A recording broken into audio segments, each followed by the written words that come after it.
Hi,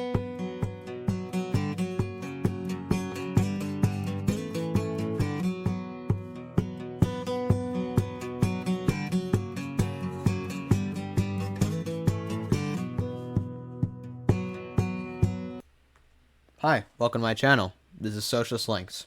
Today we're going to be talking about Senator Joe McCarthy.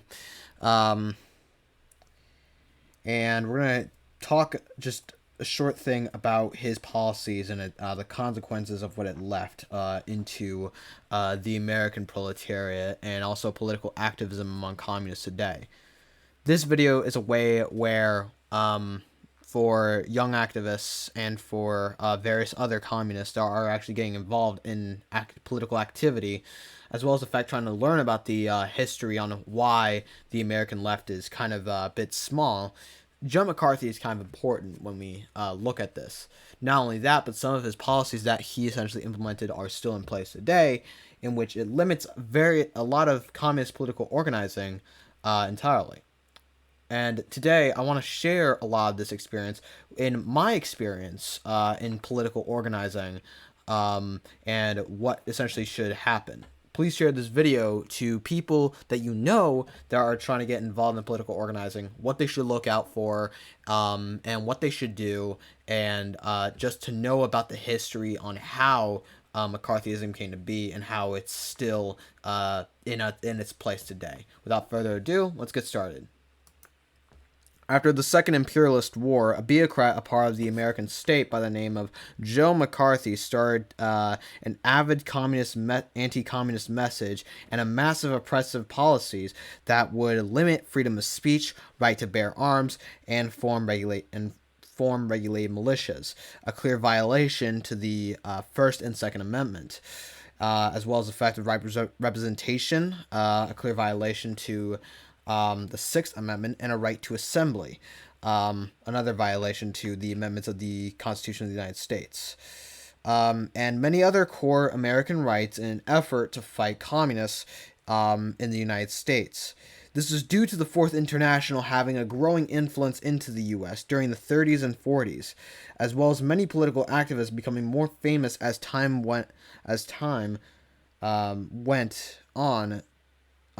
Political activists like James P. Cannon, Max Chapman, Hale Draper, Ken Tarbox, C.L.R. James, Raina Deniskaya, Cyril Smith, and others, all being very influential either throughout their lives, broke with some ideas, or completely broke with the Russian revolutionary Leon Trotsky that was in Mexico in exile from the Soviet Union. There, he talked about the politics of the United States and gave a Marxist perspective in the U.S., as well as in the international left opposition, commonly referred to as the Fourth International, set up a branch. It was the Socialist Workers' Party after they split with the Communist Party of America. During this period, they officially made an anti-war response against World War II after the Third Camp faction won a vote. And they made demonstrations that would rally a lot of people. In two cases, they had actually produced a general strike that stopped production for the war effort.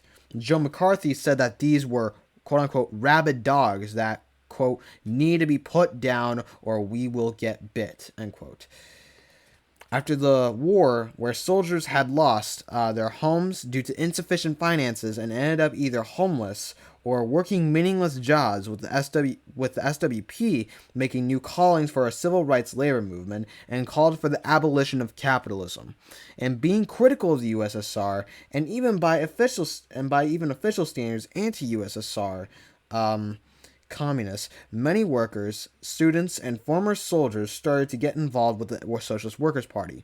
So, Joe McCarthy, what he did under the presidency of Dwight Eisenhower, passed policies that would stop membership of the Fourth International, stop the Fourth International from having an official branch in the United States, be more controlling on unions, seeing unionized workers eventually getting radicalized by Marxism, seeing that, unionized workers eventually getting radicalized by Marxism basically had a more control of unions than ever, and still in place today.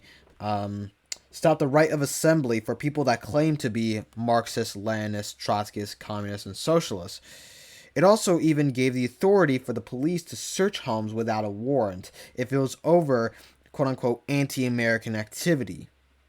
All this ended up destroying basic rights Americans have, but ended up even resulting in the incarceration and deaths of non-communist citizens that were social democratic. In this period, too, this results in a lot of labor abuses due to the lack of unions having any way to limit abuses employers will have to their workforce, trying to get the cheapest, most efficient option possible to get a higher rate of profit from producing commodities. Overall, like everything else, communists are by far one of the most persecuted ideological political groups in the world for their radical and revolutionary ideas that ended up proving them right when the bourgeois state that then closes it in on the privileges they set up for the proletariat, only showing that the bourgeois state is a bureaucratic state and there needs to be change. These are all essential facts that essentially we need to keep under and that we need to essentially keep in our mind and that we have to essentially stay wary and stay vigilant into that. Not only that, but this is very important into understanding political activism today and to what we should do entirely today. Thank you for watching this video. This is a very short video. I wanted to provide this short historical summary of Joe McCarthy and of the McCarthyist era and what that essentially produced within its time, and just in how we can relate that into modern day and how we can make a format where we can establish solidarity in political organizing as well. And speaking of political organizing, the links will probably be in the description of certain organizations that you want to join that I recommend into joining in my own personal experience with them and into entirely and as member of myself in these organizations. So that's really why I wanted to provide there. Just to get involved as well. Thank you for watching this video. Like this video if you can. Hit the subscribe button if you can, so that way we can get these messages more out, so that way we can spread class and political consciousness and get workers more militant day by day. So thank you for watching this video. Socialist Links is out.